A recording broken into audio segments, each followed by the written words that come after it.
गांव की गलियों में इस साल ठंड ने सबका जीना हराम कर दिया था। इसी गांव के कोने में मिट्टी के छोटे से घर में राजू अपनी पत्नी और अपने 10 वर्षीय बेटे अर्जुन के साथ एक छोटे से घर में रहता था। उसकी पत्नी कविता जमींदार के घर काम करती थी और राजू किसी और के खेत में काम करता था।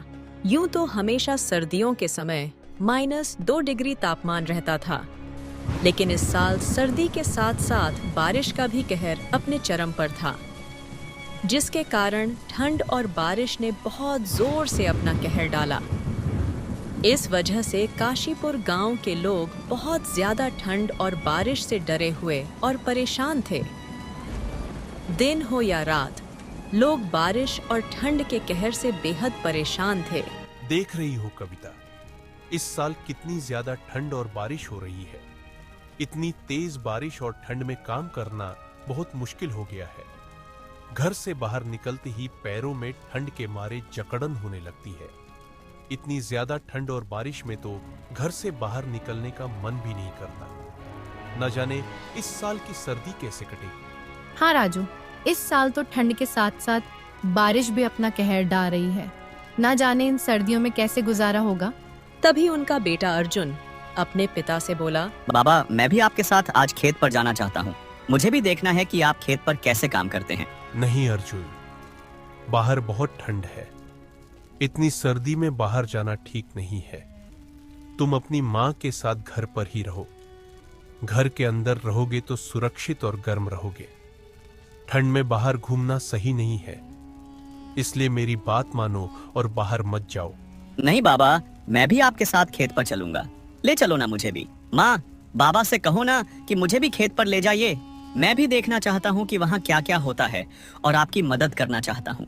प्लीज मुझे भी साथ ले चलो। अर्जुन बेटा, मत करो, बाहर बहुत ठंड है और अगर तुम बाहर जाओगे तो तुम्हारी तबीयत खराब हो सकती है।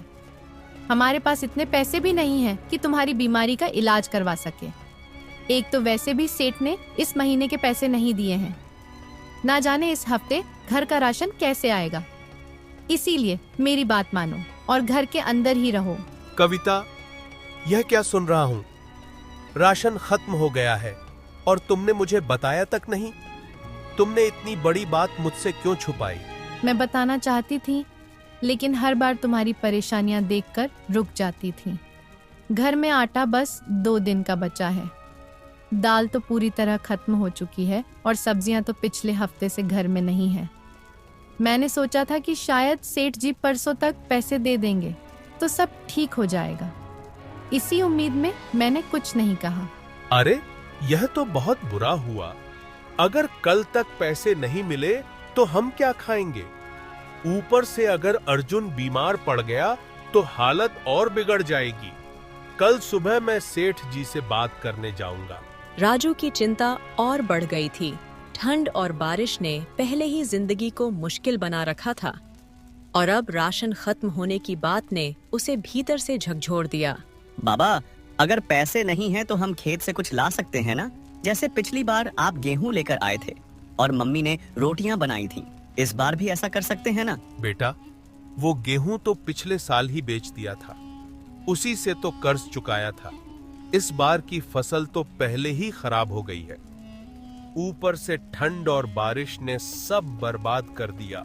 एक बात सोच रही थी, क्या हम सरपंच जी से मदद मांग सकते हैं? उन्होंने पिछले महीने गांव वालों को राशन बांटने का भरोसा दिया था। अगर वह मदद कर दे तो कुछ दिन के लिए इंतजाम हो जाएगा। कविता और राजू ने तय किया कि अगला कदम सरपंच जी से मदद मांगने का होगा।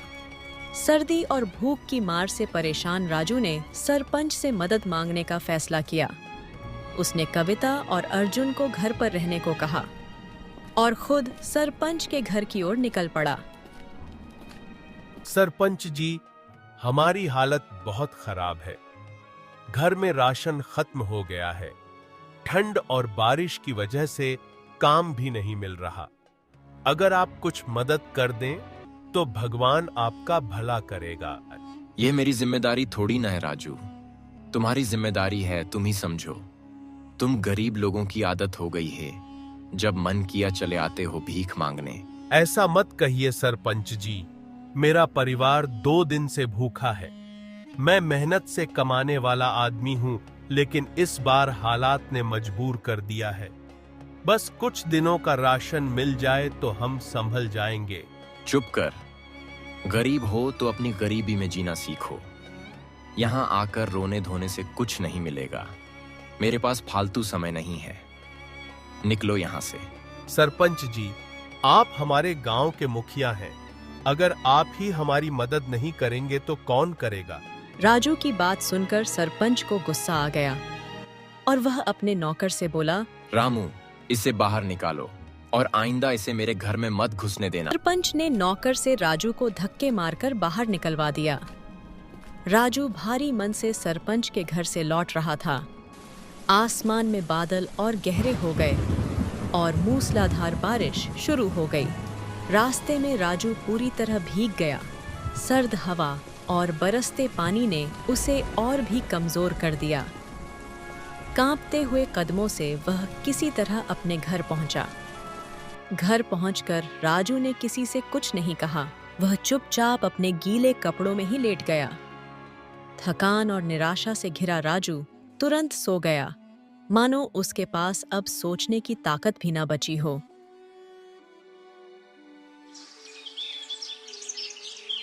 अगली सुबह जब कविता ने राजू को जगाने गई तो उसने देखा कि राजू बिल्कुल शांत पड़ा हुआ था। बार बार आवाज देने पर भी राजू ने कोई जवाब नहीं दिया। राजू, उठिए, देखिए सूरज निकल आया है। राजू जी, आप सुन रहे हैं ना? उठिए ना। लेकिन राजू हमेशा के लिए शांत हो चुका था। ठंड और भूख ने उसकी जान ले ली थी। कविता की चीख पूरे घर में गूंज उठी। हे भगवान, यह क्या हो गया? हमें किसके सहारे छोड़ दिया आपने? राजू, कविता और उसका बेटा अर्जुन गहरे शोक में डूब गए। अर्जुन अपने पिता की याद में लगातार रो रहा था। अब न उनके पास खेत था, न पैसा और न ही घर में राशन। हर पल राजू की याद उन्हें सताती रहती। भूख और ठंड ने उनके जीवन को और मुश्किल बना दिया था।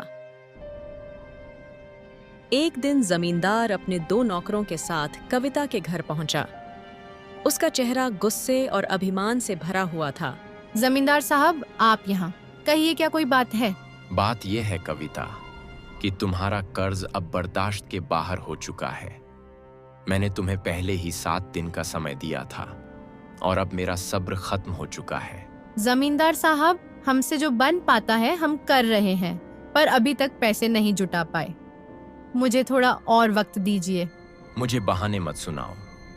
मैं तुम्हें सिर्फ 7 दिन का समय देता हूँ। अगर 7 दिन में पैसे नहीं दिए तो अंजाम भुगतने के लिए तैयार रहना। जमींदार के यह कहते ही कविता का दिल जैसे टूट गया। उसका पति पहले ही उसकी जिंदगी से जा चुका था।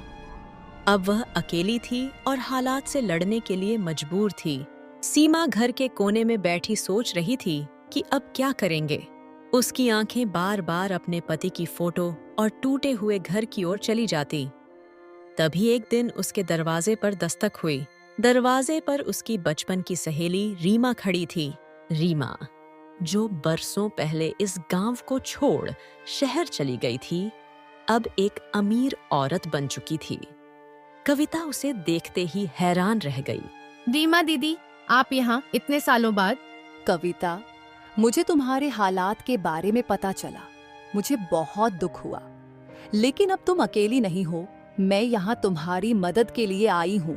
रीमा की यह बात सुनकर कविता की आंखों में आंसू भर आए। दीदी, मैं बहुत मजबूर हूँ। जमींदार ने 7 दिन का वक्त दिया है कर्ज चुकाने के लिए, लेकिन मेरे पास ना खेत है ना पैसा। रीमा ने अपने पर्स से एक मोटी रकम निकाली और कविता के हाथ में रख दी। ये लो पैसे कविता, जाकर जमींदार का कर्ज चुका दो। तुम मेरे लिए बहन जैसी हो। मैं हमेशा तुम्हारे साथ हूँ। दीदी, आपने मुझे और मेरे बेटे को नई जिंदगी दी है। मैं कभी आपका यह एहसान नहीं भूलूंगी। अगले ही दिन कविता जमींदार के घर पहुंची और कर्ज चुका दिया। जमींदार यह देखकर हैरान रह गया। अरे, इतने सारे पैसे तुम्हारे पास कहाँ से आए? यह मेरे परिवार के लिए किसी फरिश्ते का तोहफा है। आपको आपके पैसे मिल गए ना, अब मुझे चैन से जीने दीजिए। इतना कहकर कविता वहां से निकल गई।